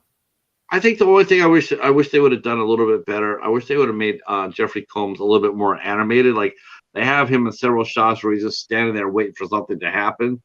He's just standing there off, and it's like like they showed him where he let the cop get killed. Right at first, he's just standing there. They show him just standing there, and then Cabal's dinosaur goes over there and he grabs the cop, and they show Mordred. He's just standing there. And it's just like, that's not how it would have happened. He would have probably tried to throw a spell or whatever, but it was incomplete. The shot was incomplete. And so it made him look really stupid, just standing there doing nothing while he's watching that guy get killed. Like, wow, okay. But that's the reason, things like that. Yeah. Yeah. But for what it was, like, you're right, it's a lot of fun. I definitely think that its cast was equal to the one on Doctor Strange. As far as star power and charisma. It's just, again, it's one of those, not to be the dead sorcerer, but it looked a little bit choppy because it wasn't completed. The film wasn't completed. But, I definitely this is definitely my favorite full moon movie as well. I love this full moon more than anyone else. I would probably have to agree with you. This is definitely top of the line full moon for sure. Yeah, definitely. I do have a couple of fun facts for you here. On one of the TVs in Mordred's apartment, there's actually a clip from the Video Zone, which is like a behind the scenes thing that Full Moon used to do on their videotapes. For the movie Subspecies, which is another big franchise in the Full Moon catalog. That's right. Which let us know if you want us to do some Subspecies movies. We can do that. Yeah, I'm actually a big fan of the subspecies movies. I love them. I'm a big fan of Denise Duff. I bet you are. And then one of the stop motion werewolves during the when all the Cabal's minions are coming out in the magic realm. One of them is a werewolf from The Howling. I think it's the Really? same. Yep. Wow, that's Yeah. cool. I thought that was pretty neat. And then let's see. And then originally, well, let's see. So when they had to change it from Doctor Strange, they originally called Doctor Mortalis instead of Doctor Mordrid. And it was going to be for Empire International Pictures. And the concept art was actually made by Jack Kirby. Wow. Yeah, I was like, that's pretty neat, man. Yeah, So yeah, Jack just a couple of fun facts for you about Dr. Mordrid. Yeah. But yeah, I really like this movie. I did like Doctor Strange as well. Like I said, it's been a hot minute though since I've seen Doctor Strange. I do remember liking it quite a bit as well. And like I said, from what all you were talking about earlier, yeah. So both really good movies. Both I think worth your time. definitely. If you can seek them out. Doctor Mordrid is on Tubi if you want to watch Doctor Mordrid. And Doctor if you want to Strange get is a little Doctor harder to Strange, you can go to Shout Factory and buy a copy from Shout Factory. They actually ran Doctor Strange through a couple of ways, the Dollar Tree. So not to say that there isn't copies of it behind, but you can also start, keep an eye out for this at any Dollar Tree, because Nice. you know how they always repeat some of the waves. So Yeah. you could definitely pick up a copy there. I picked up my copy at the video store, Yeah. but that's no longer there. I was glad to get it. When I saw that, I couldn't believe it. They bought a copy, a brand new copy, and they put it down there when Doctor Strange got released. So I was really surprised. I was really surprised when I saw this sitting there, and for only $1.50. I was like, wow, I haven't seen this out. I haven't seen this since I saw it. Yeah. So I immediately picked it up and I watched it, and I was just enchanted all over again. You know, both movies have its highs and lows. I mean, as far as that goes, Oh yeah. Doctor Strange did get a complete movie out of it, but at the same time, you sort of wish they would have had just a little bit more longer fight scenes. That's probably the only thing that was sort of lacking, was the actual, straight out sorcerer's combat. And of course, the one movie that I think of first when I think of sorcerers and going at it nose to nose, Sorcerer's Apprentice. Absolutely brilliant movie. Best movie as far as that goes. I think the Sorcerer's Apprentice is even better than Harry Potter as far as the spell casting goes. As far as the spell casting goes, I think the Sorcerer's Apprentice is probably the best film that depicts that.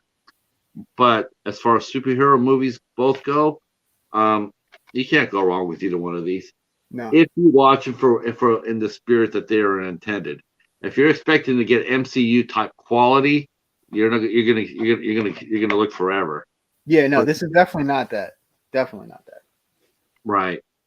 I want to say thank you again to Casey for sending me a copy of Dr. Mordrid. I got this from Casey. He sent that to me as a gift, and I really do appreciate it. Yeah. That's awesome.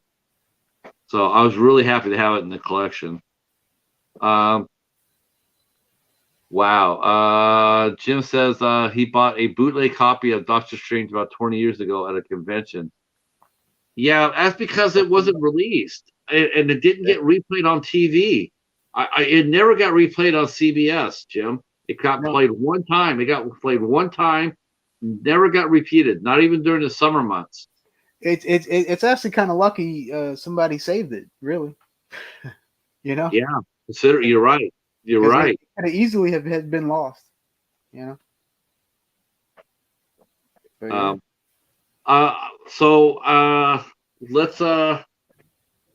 Let's put us a poll, I guess, right now. Let's just, for the hell of it, let's just see which doctor they like. which doctor do you like? Or if you haven't seen them, which one do you think sounded better, I guess? Yeah, that's right. Yeah, I've seen them both.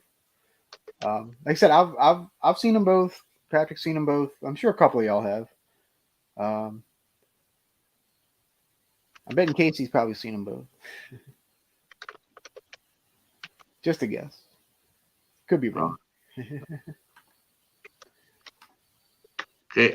And also let's just let you know, as soon as we're done here, we will be heading over to the Gory Hole. So we hope that you guys will come over there and hang out with us. Yep. Uh, And I just dropped the link in the chat. and go over there, and as soon as you come in, type in "old dude vampire" in their chat. All you need to do is go over there, go through there, type in "old dude vampire," and then watch the fun happen. Okay. Oh, you've only seen Mordrid. Okay. Okay. Yeah, the Doctor Strange is it's a little bit harder to find. Yeah, old dude vampire. Uh, we go over there, we drop that in there, and she's gonna just be laughing. Hopefully. Yep. All right. So I guess we should talk about next week. Yes, let's do that. Next week is our first celebrity guest. We will be having a screenwriter and director, Adam Marcus, will be with us at 8 o'clock here. That he will be here for the show. We'll be joined by our special guest host. Hey, Internet, it's Eric here because Eric is a diehard Jason Goes to Hell fan. Yep. I've known him for 2 years. He's always been a diehard Jason Goes to Hell fan. I like the movie as well. I like it as well as far as the supernatural ones. It's definitely one of my favorites. And one of the couple of the greatest characters in the franchise. Creighton Duke. Definitely a huge character, and of course me and the Bat here, we're big Agent Marcus fans, as you may have not known, but so he'll be here on the 10th, on the 3rd, on the 10th of July. We are going to be doing this format again. Do you like this format where me and Al will bring in a movie and we'll talk about it for a little bit, like not so much a head to head, but just we're doing a theme here. On the 10th, the theme is the Cat and the Bat. We're each going to be reviewing a movie that's featuring a character that we like. I'll be covering the Cat. Al will be talking about the Bat. And not only that, but they're also classic movies. Yep. Classic black and white horror movies. So this is not your usual, slapstick, jump aboard the stew train, we're talking like old school, like original horror. Yep. We can't wait to do it. We hope that you guys will come out and support that. It's going to be really fun. I'm really looking forward to that, actually. I am too. I really looked forward to this. This was a hell of a lot of fun. I really, really enjoyed doing the battle of the two doctors. The doctors delivered, for sure. Yeah, the doctors delivered for sure. Yep. Casey's hoping I was going to do Cats 2019. No, God, no. Good Lord. If I did that, you would have to do Batman and Robin. If I got stuck to doing Cats 2019, you would have to do the George Clooney Batman or Robin. That's awesome. There you go. Okay, so we have our first collaboration on the 17th. We are joining with the House of Horrors. We are doing Mark Polonia Week on our show. The show that we're going to start it off. Polonia Week's going to start off on the 16th of July. Mm-hmm. Me and Al will be on the road. We're going over to the House of Horrors with Miss Boomstick and Steven. We're going to go over there, talk a little bit about Polonia Week. We're going to be on there for a little bit. And then on the 17th, they're going to come over to our house and they're going to hang out for about a half hour or so, and then we're going to talk a little bit more about Polonia Week. Mm-hmm. You guys are all welcome to join us for this.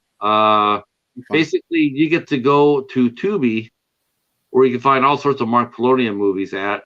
We just ask you to write 3 or 4 film reviews. Watch 3 or 4 Polonia movies. Drop them in there. Be creative in your videos. Steven will have prizes to give away at the end of the week. The Polonia Week will be from, basically it's going to be from the 16th to the 23rd. Yep. So it's our first collaboration.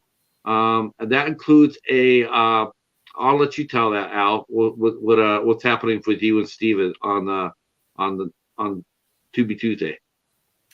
We are going to have a special Tubi Tuesday that week. Steven from the Horror Freak 85 from the House of Horrors podcast will be joining me as a co-host, and we will welcome Greta Volkova, the star of Sharkenstein, and we're going to be covering Sharkenstein for that Tubi Tuesday. So that should be a hoot. I'm very much looking forward to that, and I cannot wait to watch Sharkenstein. So yeah, that should be pretty fun. I think so too. I think it'll be. Yeah, and then, there's a ton of Polonia movies on Tubi. I've looked, believe me. Yeah, they have Noah's Ark, Noah's Sharks there, Sharkenstein, just tons. House Squatch, Frozen Squatch. Yep. There's plenty of movies to watch, and a couple of Amityville movies. I don't know if you guys all, and this all culminates in the 19th. Is when Amityville in Space will be coming out. Amityville Space will be being released on the 19th, I believe, on the 19th of the at least the video will be released on the 19th of July. So we're just celebrating Polonia. This Amityville Space has gotten the most publicity of his career so far. It got covered on the national level, and so it's going to be talked about, and we just want to do our part to support Mark Polonia, so this is what we're doing. On the 23rd, Stephen will be hosting another massive Polonia Pals. I guess what they call the acting troupe now, Polonia Pals. Mm-hmm. All the actors that generally do all the shows, all the movies with him. He'll be hosting that on the 23rd. So you want to meet some of the actors that Mark Polonia has worked with in his movies, you can do that on the 23rd of July. Yep. I don't know what we're going to talk about what we're going to do for the 24th and the 31st. We haven't figured it out yet, but we'll come with some ideas. Mm-hmm. So how's that poll doing? Let's do that. Let's check that poll. Let's see. Okay.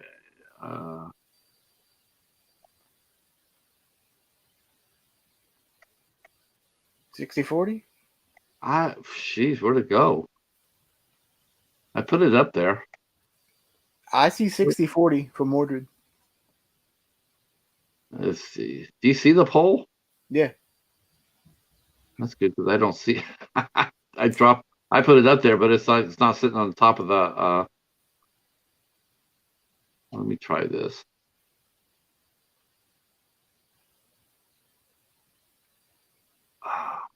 I had to read. Okay, here we go. 5 votes. Mordrid, Doctor Strange. Well, that's pretty small sample size. We're gonna let it sit there for a couple more minutes. Just a couple more minutes. Yeah. Oh gosh. Okay. Yeah, it's time. Okay, we're gonna end it. So Dr. Mordrid. I guess Dr. Mordrid wins with. I should have did this at the beginning of the show. That's my mistake. We'll fix that when we do the Black Cat and the Bat. That's right, Dr. Mordrid. Yeah, but you know what it is? It's Julie Michaels. That's the reason why you got it. Sometimes stuff happens. Yeah. But oh, wait a minute. Whoa, Doctor Strange pulling even Half and half. There you go. Got some Jessica Walter fans in the house. Hey, now. That's right. Bam. That's right. Right in the middle. That's right. You can't go wrong with that. Like I said, neither answer is wrong. So it's No, you can't. No, neither answer is wrong. Nope. Both great stuff. And yes, for all those that are talking about Bela Lugosi, don't worry. Bela Lugosi will be involved in The Bat and the Cat. Yes, that will be happening. Actually, that's the battle. The Black Cat is Bela Lugosi and Boris Karloff. Yep. And then I'm doing The Bat with Vincent Price. So okay. Let's see. Looks like Doctor Strange has pulled into the lead. 57-43. Now it's back down to 50-50. Well, that was weird. I say we just call it even. I say we call it even too. They're both winners. They're both awesome. Definitely worth your time. If you see either one of them, watch them. And they're both short. They're both like under 80 minutes. Oh, Doctor Strange pulled out at the last minute, 57-42. 7 votes. There you go. That's all right. Jessica Walters looked hot. What can I say? All right. So thank you guys for all coming out and supporting the show. Really do appreciate it so much. We will be back next week on the 3rd of July with Adam Marcus. 8 o'clock. Any last words, Al, before you hit our outro? No, I hope you all enjoyed our little episode tonight, and come back next week for Adam Marcus. It's going to be awesome. Ultimate Warrior.